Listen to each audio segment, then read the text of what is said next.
Hello everybody, it's EzraTime here and welcome back to another movie review. And today we are going to be reviewing a movie called Resident Evil Dead Island.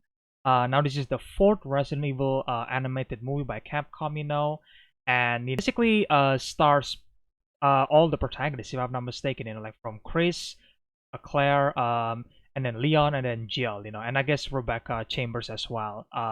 So that is like the main draw for Resident Evil Dead Island, and having all the characters together and having Leon and Jill interacting for the first time in ever, to be honest. And yeah, this recent movie is directed by Eiichiro Hasumi and written by Makoto Fukami. So for this fourth movie, basically from the animated movie, DSAO agent Leon S. Kennedy is on a mission to rescue Dr.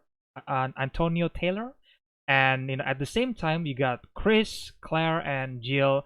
That basically they're investigating this outbreak that happens on San Francisco, and eventually all this clue leads to the Alcatraz Island, the prison, and that's where all the most of the movie take place, and that's the basic plot, the basic premise, and I'm gonna go over to what I like about the movie and what I didn't like about the movie. And my god, I have a lot of things to say what I didn't like. But for the positive part, I think let's get it, right out of the way. Having all the characters together in one movie and then talking to each other, like that is something that I feel like some Resident Evil fans are, dreaming of. Like myself included, I was like kind of wishing to see when is Capcom going to make a game or like a movie where having all the characters just like you know like in one location, and then they have to like work together as a team, to get out of there alive, and we finally got that in Resident Evil Dead Island, and surprise surprise, their dialogue is not entirely terrible. It was fine, it was serviceable enough, and it was understandable. It's like it's not cringy, that's what I'm trying to say. And that is a huge plus point, because that's one of the best part about Dead Island, because you see all the characters talking to each other and then working with each other. I was like, that's awesome, man. That's really fun to see, because that's never happened in any media for Resident Evil. They always like going separate ways, despite the fact they know that, well, they exist in the same world, obviously.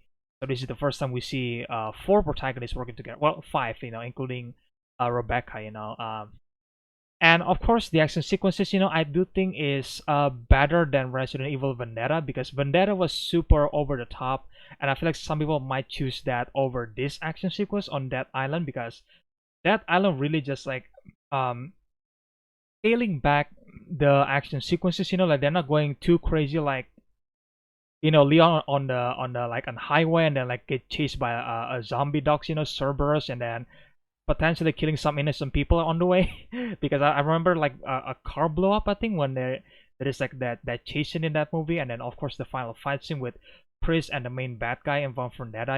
It's like watching a fight scene from the Matrix, if I'm being honest. So it's too ridiculous and it's too over the top to the point that I can't even suspend my disbelief. Despite the fact that yes, it was super ridiculous, so it might be fun to some people, and I understand that, but I do like that Death Island decided to scale back the action, and then there is some cheesy moments in it, but it's not exactly like super cheesy and over the top, and you cannot really suspend your disbelief. Like you could do that in this movie, because for the most part the action is just like they're using a gun and then they shooting a bioweapon or like a zombies. And the best action for this movie is actually when Chris, Claire, and Jill arrive on the Alcatraz Island, and everyone turns into like a zombie, and then they have to like shoot the zombie in the head, right? They try to survive, and then they try to save many people as possible. And it was like, yeah, it's not exactly intense, but it was fun to watch, because it's the three of them on the screen together, and then they're shooting zombies, which is what Resident Evil is here. They're just shooting zombies, and ironically, that's the best action in the movie, And I guess the other action that I really like is also when Leon and Jill for the first time met. Well, technically not the first time, but for us, the audience, is the first time we see these two together on screen, and then we see them working together, because like they're fighting zombies together. They also fighting against lickers. There is this like cool lickers design, that apparently like has some aquatic behavior, you could say that, because there's some like, I don't know, like gills or something that appears on the hat, and it's a really cool design, and then yeah, they're just like fighting the lickers, and there's like some suspense, where they need to be quiet because the lickers can't see, right? They can't hear, so like they need to be quiet, So I think like it was well directed. I liked it a lot. Like again, one of the characters that I really love is obviously Leon, right? And then of course in this movie I think Jill. But one thing I will say about Leon in this movie that I like it better than the last one is that in Vendetta, Leon Kennedy has basically become this like drunk and stressful and depressed guy because it was understandable from the story point. But I feel like when you're watching it, you were like, come on, man, we don't need to see this. I feel like when Resident Evil tried to do like a story and try to be dramatic, it becomes worse, and you know, that's what wrong with Vendetta. Besides the action sequence is a bit too over the top, but this also has a story for Leon where he become like stressful and depressed, and I was like, we don't need to see this type of Leon. We don't, you know. And on this movie, Leon Kennedy is Leon, like he's when there is a trouble, he just like making quirks here and there, and it might be too much to some people, and maybe some of the quirks or joke doesn't exactly line, and I understand that. But I would say this: that is Leon Kennedy. Even though he's on a serious situation, yes, he is serious. Yes, he is competent, but he's not exactly super serious 100% of the time. He make quirks, he make jokes when there is some serious stuff happening, and that's what exactly he did in this movie.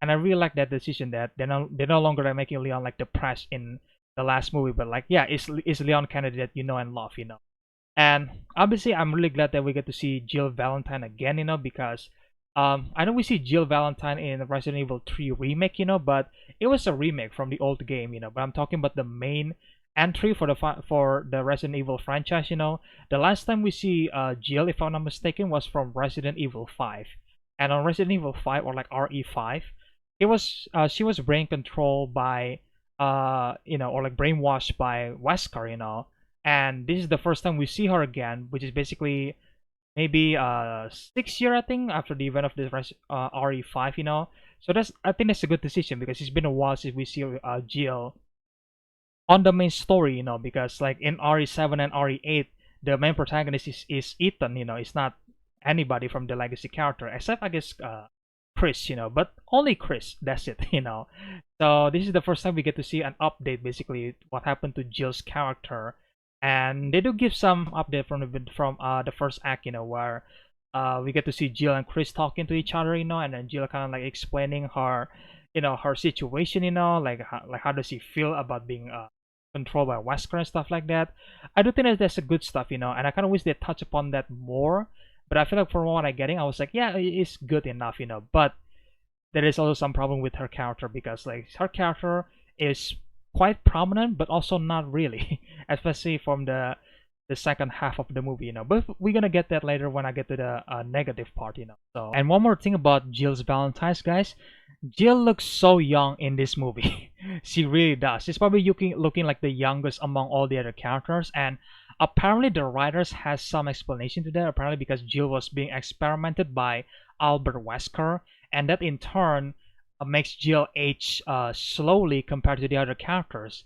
And I was like, okay, I mean, like she looks like the Resident Evil 3 remake design, and I think they even got Nicole Tompkins, to voice Jill again. So I think that's really cool. But I feel like they could explain that in the movie. I know this is like nitpicky, because I don't think anybody really cares about this, but at the same time, some people are confused, why Jill looks young, And I feel like when the writer has that explanation, I was so confused when they didn't put that in the movie. I was like, why? You could put this in the movie easily. You could have like Chris or Leon jokingly tell Jill like, oh yeah, I mean like I know that you are recovering from that Wesker incident, but hey, at least you look young. You look young. You're gonna look young for like for some time. And Jill could answer back, it's like, yeah, I mean, but like at what cost, man? Like at the Wesker experiment. Like you could put that line in there, but for some reason they didn't. So I was like, yeah, that was like a bit bizarre. Like you come up with a backstory and yet you didn't put that in the movie. Why? I'm pretty sure some people is gonna be confused, why Jill looks so young, and I know that some people don't care, but I feel like they could put that in the movie. It's such a simple line and a simple scene, and yet they didn't do that. So I was like, okay, cool, I guess. Yeah, the other one that I like is obviously the animation. I do think the animation is great, I think it's looking. I think the animation for Resident Evil is good, but I feel like it becomes great with Vendetta, and I don't really like the Vendetta, but I feel like the animation is great in that movie, and the animation for this movie is also great, So like props to that, I think maybe they're using RE engine, right? I don't know. Like I might be wrong on that, But yeah, so after all that positive stuff, guys, I gotta say, there is some negative stuff about this movie, and ooh, it's rough, And yeah, basically the negative part about this movie is that the villain is the main problem for this movie, because I feel like the Resident Evil movies, like they don't really have any great villains. They don't, and I feel like the mistake they were making over and over and over again is that they try to give the villain a backstory, and like they try to tie into the characters and stuff like that, which happens on this movie, and that is like the weakest, worst part of this movie, the villain. And there is two villains, like the villain from the previous movie, Maria from Vendetta, and then there is this new villain called Dylan, that basically hold a grudge against the government because he was being wrong in the Raccoon City incident, and obviously she's like they try to do like some parallels between Dylan's character and then like the main character, like Chris, Claire, Jill, and Leon, and it doesn't work. It's like, what the fuck are we doing here? Like the movie was fun, like I said before, the movie was fun when they enter Alcatraz Allen, and then you get to see Leon and Jill teaming up against the the lickers, not clickers, lickers, and that was fun, when they was like, exploring the abandoned, or it wasn't the abandoned, but it's like the empty Alcatraz, because everyone is turning into a zombie, right? And I was like, that's fun. That's Resident Evil right there. It's great, And then I thought the movie's gonna go, all of that until like the end, I was like, okay, this is gonna be a good fun movie then, because like I loving this so far, And then the villain came in, and then like we have this monologue from the villain, and the movie literally stopped. Because the character just stop whatever they're doing, and then they decide to listen. They have to listen to this Dylan guy talks about his past and about what he thinks about the government, about what he thinks about justice and vengeance and stuff like that. And I'm just like, what are we doing here? Like why are we doing this? Like you don't need to do this. I feel like, in my opinion, Resident Evil doesn't need a human villain. You don't. Because every single time you have a villain, that obviously they're gonna turn into like a grotesque monster, a bioweapon, right? Which will happen for the character here, but at the same time, we don't need that, because like it took a lot of the runtime, because this movie is like 91 minutes long, and I always thought that, oh, okay, we're gonna see more of that, right? We're gonna see like more of the action sequences, more of the calmer moment. And then we don't get to see that, because when the villain is on the screen, he's on the screen for such a long time, and he's just talking about the past for such a long time with the character as well. And I'm just like, I'm not interested on your story, man. But yet they give so much screen time for the villain, and that's where the movie like just dropped down for me. And I was like, God damn it, you are like, you are giving me this fun idea about all the characters together on the location. They're fighting zombies, and it's fun. And I thought it's gonna continue until the end. That didn't happen. The villain just like took over the plot. I'm just like, God damn it, man. Really, I'm not interested. Like, man, it's just the worst part, man. And of course, I tackle a bit about Jill Valentine here. I feel like I feel like they want to make Jill Valentine as the main character for this movie, and she certainly feel like the main character. But I feel like after the villain was introduced, that's where everything drops. Jill Valentine is like, like she was supposed to be this last man standing on Alcatraz, and then all the other characters like Chris, Clara, and Leon is basically depending on her. Like she need to save the day. And then Rebecca just comes in and then like conveniently save the day. And I'm just like, really, man? I thought they're gonna do something bigger with Jill Valentine's character here, because obviously she felt guilty after working, like, again, being brainwashed by Wesker, but she still does a terrible stuff, from the past. And now she's trying to like trying to recover basically from that. And that's why sometimes she's being reckless, like, and being sometimes angry, but also not really, like she's still in it's not like she's still friends with obviously Chris and Rebecca. She's still nice to them, but there are times where she kind of like lose control of herself because she was depressed. She feels guilty for the action that she did in the past. And it was understandable. And I thought, where when Jill is basically to become the final guy to save all the other protagonists, I was like, okay, this is good. Like the villain monologue, that's terrible. But I was like, okay, like at least the movie is like focusing on Jill and Jill only this time. They didn't do that, because Rebecca just come in and saved the day conveniently. I was like, Man, come on. It would be so much more cooler if Jill has to find a way to basically help Chris, Claire, and Leon. That would be so much more entertaining to watch, because it's Jill Valentine. We haven't seen her for such a long time, and I feel like it will work so well with her previous story arc, because she's trying to recover, and then she's trying to become, like, she's trying to save as many people as possible, and now she got a chance to save her best friends, and try not to fuck this up, I thought that's what's gonna happening, and that didn't happen. And I was like, God damn it, man! You set it up and then you just didn't do it. So like, come on, man. So it's like, I feel like they could do so much more with Jill Valentine's character, and I'm like disappointed that she doesn't have the main attention as she like she's supposed to got. I think that they think maybe they did give Jill the main attention, but not really. Because on the second half you could really give Jill so much more attention, but you don't do that. And that sucks in my opinion. But yeah, at least the movie picks up on the final battle, when all the characters are like fighting this giant bioweapon. I think it was fun, that was dumb fun, at least it got picked up again. But I feel like, yeah, like all they need to do for making a good Resident Evil movie is that, again, I feel like they're doing something great here. There's two things, like all the characters together on a single movie. That's great. I want to see all of them in a single movie for such a long time, or like games. And of course the action sequences, like you don't need to go over the top. You only need to do like a simple action sequences where the character is like shooting zombies, but make it fun. And they do that here for the first half of the movie, which is like the best action in the movie. And yeah, it's like they nearly got it, for like a fun Resident Evil movie from beginning to end. But I feel like they really fuck it up because they introduced like a villain again, so I'm really hoping if they do make another movie, I feel like they could do it like maybe one more movie before the event of Resident Evil 7, because this movie took place in 2015.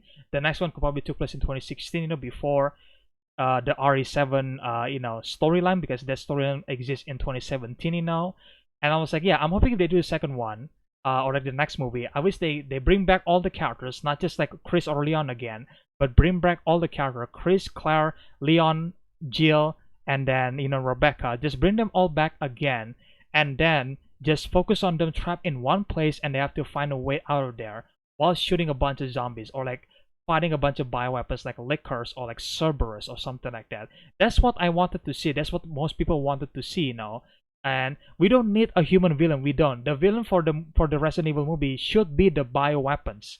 That should be the main villain. That should be the main obstacle for the main character. That was way more fun, because we don't need to go too deep for the characters, because like they're fun and that's it. That's all there is to it. Like at the moment you try to go too deep for the character, it just ruined the moment, because people came to see from the Resident Evil movie. It's like they want a dumb fun movie, and this movie does kind of deliver that on the first half, and it just dropped the balls when they decided to focus too much on the villain.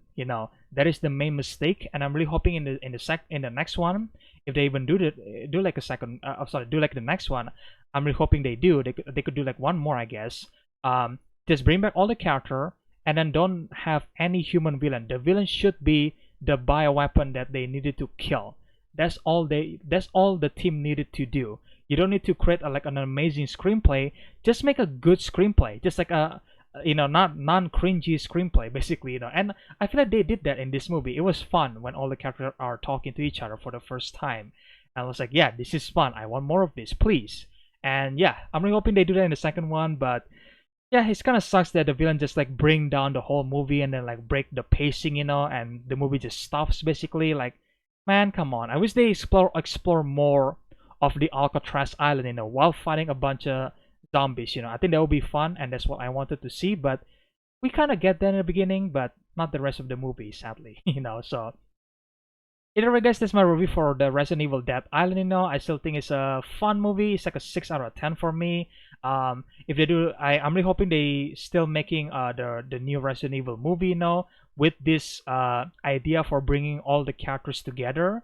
I feel like that's like the main selling point for Dead Island, because I do think if Dead Island doesn't have all the characters, I feel like people is just not gonna watch, are not going to watch them, because I'm probably not gonna watch them if I'm being honest, because Vendetta was like weird.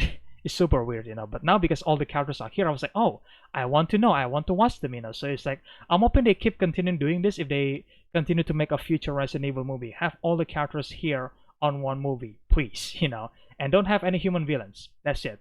So either way, guys, let me know in the comment section below if you guys already watched Resident Evil Dead Island. What do you guys think about the movie? What do you guys like about the movie? What do you guys didn't like about the movie? And what do you guys think about the villain? Do you guys actually like the villain, or do you guys actually like me hated the villain? So let me know in the comment section below about that, guys. And if you guys enjoyed this review, then I guess you guys can shoot that subscribe button, and also shoot that like button, please, if you like it, of course.